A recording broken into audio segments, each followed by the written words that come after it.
I was 24 years old, sitting in a hospital waiting room, when my father finally looked me in the eye and said the words I'd been waiting my entire life to hear. Your brother needs a kidney transplant. You're the only match. I know we haven't been fair to you, and I know we don't deserve to ask, but he's dying. Please. And in that moment, holding all the power for the first time in my life, I had to decide whether to save the brother who'd been chosen over me for 24 years. But I'm getting ahead of myself. Let me take you back to the beginning. My name is Emily. I'm the oldest of 2 children, born 3 years before my brother Jason. For as long as I can remember, Jason was the golden child. The favorite. The chosen one. And I was just there. The responsible one. The one who didn't need attention. The one who could take care of herself. It started small. When I was 7 and Jason was 4, I won the school spelling bee. I came home so proud, clutching my ribbon, ready to tell my parents. My mom smiled and said, "That's wonderful, sweetie," while cooking dinner. My dad was on the phone and gave me a thumbs up. An hour later, Jason brought home a crayon drawing he'd made in preschool, and my parents acted like he'd painted the Sistine Chapel. They hung it on the fridge, called the grandparents, took photos. My spelling bee ribbon went in a drawer. I told myself it didn't matter. He was younger. Little kid accomplishments are cute. It made sense. But it kept happening. When I was 12, I made the honor roll for the 5th consecutive semester. My parents said they were proud but that they expected nothing less from me. When Jason, at 9, brought home a report card with mostly B's and 1 A, they took him out for ice cream to celebrate the A. I asked if we could go out to celebrate my honor roll. My dad said, "Emily, you always do well. Jason's really trying hard. We want to encourage him." When I was 15, I won a regional science fair with a project I'd worked on for months. My parents came to the ceremony, clapped politely, and on the drive home, talked mostly about Jason's upcoming soccer game. When Jason scored a goal in that game, 1 goal, in a season of games, they invited the whole extended family over for a barbecue to celebrate. I started keeping track, which I know sounds petty, but I needed to know I wasn't imagining it. I wrote down every achievement, every event, every moment where I was overlooked in favor of Jason. The list grew longer every year. When I got my driver's license on the first try, my parents let me use the old sedan when it was available. When Jason got his license 2 years later, on his second try after failing the first time, my parents bought him a car. A nice one. For his birthday. Because he'd worked so hard to pass the test. I got a job at 16 to save for college. My parents said they were proud of my work ethic. Jason didn't get a job in high school because he needed to focus on his grades and enjoy being young. The same grades that were consistently lower than mine had been. When it came time for college, I applied to 14 schools, wrote dozens of essays, stressed over every detail. I got into a good state school with a partial scholarship. My parents said that was perfect and that they'd help with what the scholarship didn't cover. I worked 20 hours a week through college to minimize student loans. Jason applied to 5 schools, put minimal effort into his applications, and got into a decent but not spectacular program. My parents were so proud they could burst. They paid his full tuition, room, board, and gave him spending money. When I asked why Jason got full financial support when I'd had to work and take loans, my dad said, "You were always so independent, Emily. You never seemed to need our help. Jason needs more support." That became the pattern. The excuse. I was independent, so I didn't need them. Jason needed more, so he got more. It didn't matter that maybe I'd become independent because I had to be. Because no one was offering support. Because I learned early that asking for help meant being told I was capable of handling it myself, while Jason asking for help meant immediate assistance. I graduated college with honors, got a good job, moved into my own apartment. My parents came to my graduation, took some photos, and left early because Jason had a thing that weekend. I don't even remember what thing. It always seemed like Jason had something more important. Jason graduated a year later with average grades and no job prospects. My parents let him move back home, rent-free, while he figured things out. When I'd tried to move home for 2 months between graduation and starting my job, my parents had charged me rent because it would teach me financial responsibility. Jason lived at home for 2 years. Rent-free. My parents paid his car insurance, his phone bill, bought his groceries. They said he was struggling and needed support. I was struggling too, living paycheck to paycheck, drowning in student loans, but I was doing fine. Every family dinner, every holiday, every gathering, the focus was on Jason. How was he doing? What was he interested in lately? Had he figured out what career path he wanted? My accomplishments were acknowledged with a quick good job before the conversation turned back to Jason's potential. I started declining family events. Made excuses. Had to work. Wasn't feeling well. Had other plans. My parents barely noticed. But when Jason missed Sunday dinner once because he went on a weekend trip with friends, my mother called him 3 times and guilt-tripped him for days about how much they missed him. The real breaking point came at my 23rd birthday. I'd actually asked my parents to do something for it, which I never did. I asked if we could go to dinner, just the 4 of us. My mom said of course, picked a restaurant, made a reservation. The day of my birthday, Jason called them. He'd gotten tickets to a concert he wanted to see. It was that night. Could he have money for the ticket? My parents said yes. Then my mom called me. Honey, I'm so sorry, but Jason really wants to go to this concert. Can we do your birthday dinner tomorrow instead? I said no. I said my birthday was today, that I'd asked for this one thing, that for once I wanted to come first.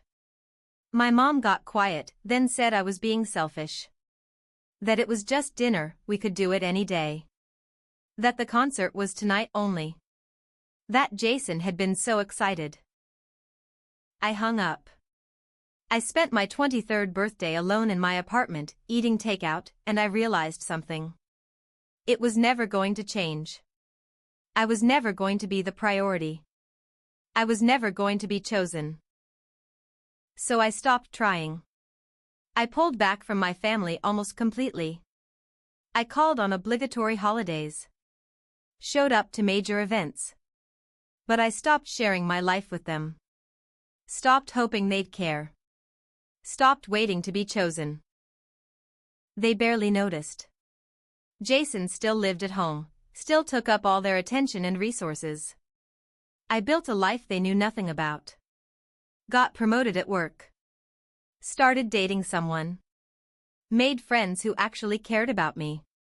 I was fine. Just like they always said I was. Then, about 6 months ago, Jason got sick. Really sick. He'd been feeling tired, losing weight, having pain.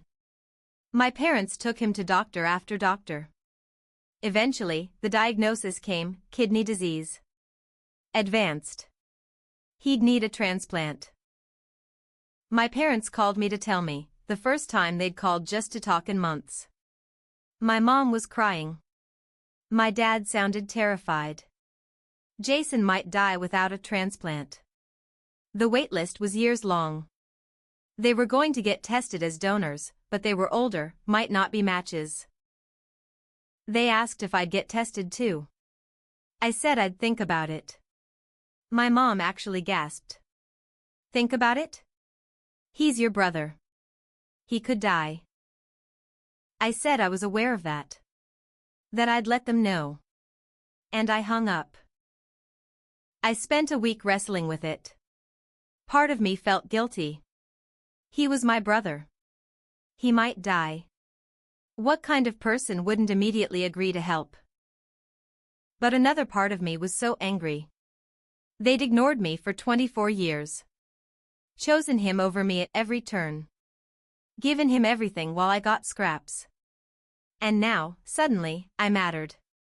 Because I had something they needed. I got tested.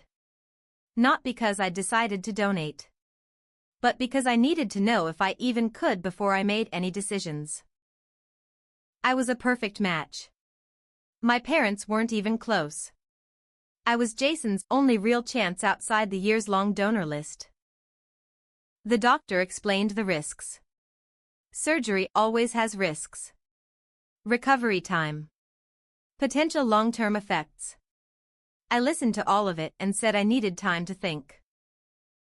My parents lost their minds. How could I hesitate? He was my brother. Family helps family. This was life or death. I looked at my mother and asked her a question I'd never asked before. Why was it always Jason? Why did he always come first? She looked shocked. What are you talking about? We love you both equally. I laughed. Actually laughed. You don't even see it. You've never seen it. My entire life, everything I did was expected. Everything Jason did was celebrated. I had to earn your attention. He just had to exist to get it. My dad started to argue. Started to say I was wrong, that they'd always treated us the same. So I pulled out my phone and showed them the list. 24 years of documented moments. Every achievement of mine that was brushed off. Every mediocre thing Jason did that was celebrated. Every time I was pushed aside for him. They read in silence. My mom started crying. My dad looked like he'd been punched. We didn't realize, my mom whispered. We thought you were fine. You were always so capable, so independent. I was capable because I had to be, I said. I was independent because depending on you meant being disappointed. You made me this way, then punished me for it by giving everything to Jason. That was 2 weeks ago. Since then, my parents have called every day. Sometimes apologizing. Sometimes begging. Sometimes trying to explain that they never meant to hurt me, that they thought they were helping both of us in different ways. Jason called too. Actually called. We hadn't spoken in months. He said he didn't know it had been like that. That he'd never noticed the imbalance. He apologized. Said he understood if I said no, that he wouldn't blame me. That conversation surprised me more than anything. Jason actually seeing it. Actually acknowledging it. Yesterday, my parents asked to meet in person. We sat in a coffee shop, the three of us, and they finally told me the truth. When Jason was born, there were complications, my mom said. He was in the NICU for 2 weeks. The doctors said he might have developmental delays, might struggle. We were terrified we'd lose him, and then terrified we'd fail him. When he turned out fine, we were so relieved. But I think we never stopped seeing him as fragile. As needing extra care. And you, Emily, you came out healthy and strong and you just thrived. At everything. We thought you didn't need us the way he did. My dad continued. We told ourselves we were giving each of you what you needed. Jason needed more support, more encouragement. You were already successful. But we see now that we weren't giving you what you needed. We were giving Jason what was easy and you what was convenient for us. You made me raise myself, I said quietly. And then you resented me for not needing you. But I did need you. I needed you at my spelling bee, at my science fair, at my graduation. I needed you to choose me sometimes. Just sometimes. Not even all the time. Just sometimes. My mother reached for my hand. I let her take it. I'm so sorry. We failed you. We can't undo 24 years, but we want to try to do better. Whether or not you agree to donate. That can't be conditional. We need to be better parents to you regardless. We talked for 3 hours. Really talked. About all of it. The hurt, the resentment, the loneliness I'd felt my entire childhood. The truth about why they'd favored Jason, even if unconsciously. The ways they could start to repair our relationship. It wasn't a fix. 24 years of damage doesn't heal in one conversation. But it was a start. This morning, I went to the hospital. I signed the papers to donate my kidney to Jason. Not because my parents begged. Not out of obligation. But because I decided that I didn't want to become someone who let an innocent person die because I was angry at our parents. Jason didn't ask to be the favorite. He didn't create the inequality. Our parents did. And making him pay for their failures with his life didn't fix anything. It just added more pain to a situation already full of it. The surgery is scheduled for next week. I'm scared. Of the surgery, of the recovery, of what comes next with my family. But I'm also clear about why I'm doing this and what it means. I sat down with Jason yesterday and told him I'd do it. He cried. Actually broke down and cried. And then he said something that surprised me. I'd give it back if I could. Not the kidney, I mean, I need that. But everything else. All the attention, the money, the favoritism. I'd give it back if it meant having a relationship with my sister. I didn't realize until now that I lost you years ago. We talked for hours. Really talked, maybe for the first time as adults. He told me about the pressure he'd felt, always being supported but never really challenged. How he'd struggled to build any real independence because our parents never made him. How he was 30 years old and had never really had to be responsible for himself. They crippled me in a different way than they hurt you, he said.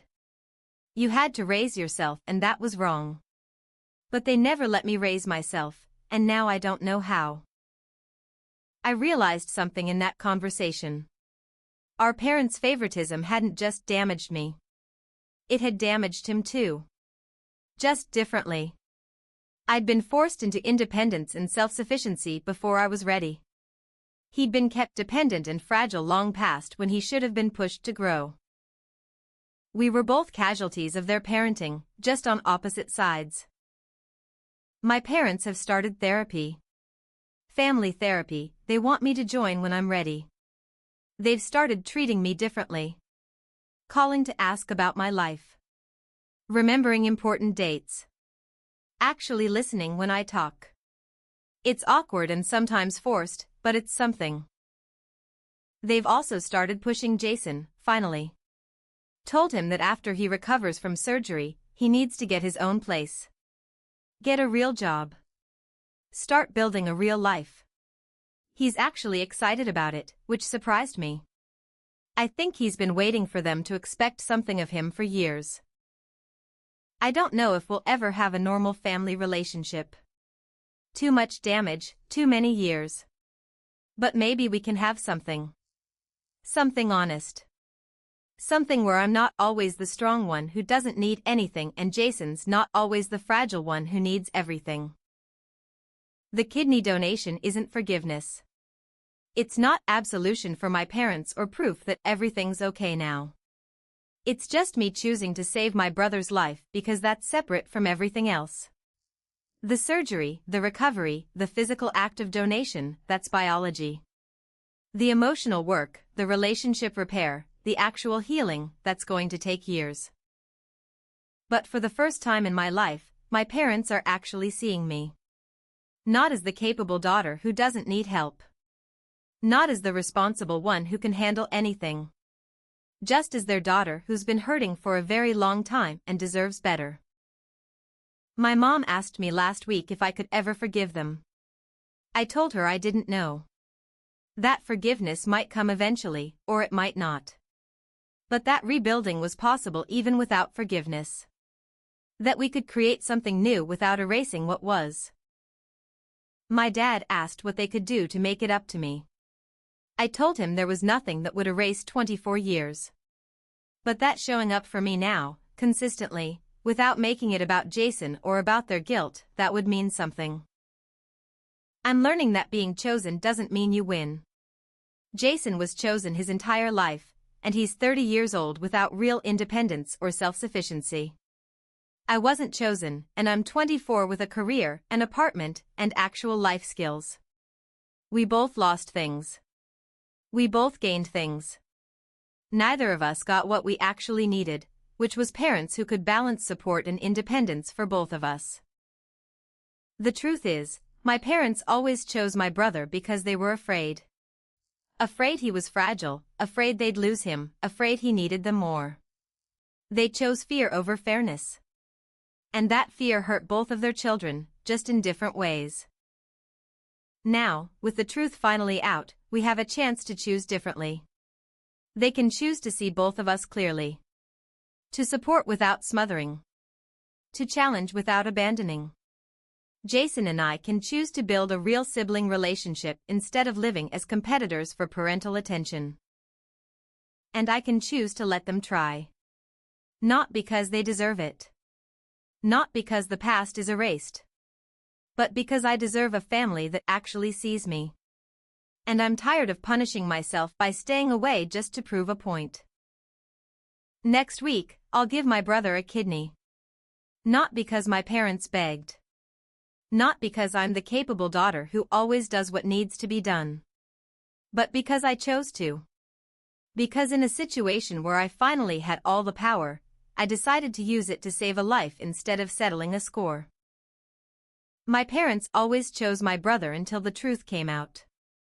And the truth was messier and more complicated than simple favoritism. It was fear, misguided priorities, and unintentional cruelty on both sides.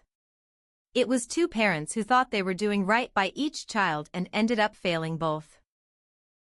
But truth, once it's out, creates possibility. Possibility for change. For growth. For something better than what was. I don't know if we'll get there. But for the first time in 24 years, I'm willing to try. And maybe that's what being chosen finally feels like. Not being prioritized or favored or put first. But being seen. Really seen. For who you are, what you need, and what you deserve. I spent my whole life wanting to be chosen. Now I realize I just wanted to be seen. And finally, painfully, honestly, I am.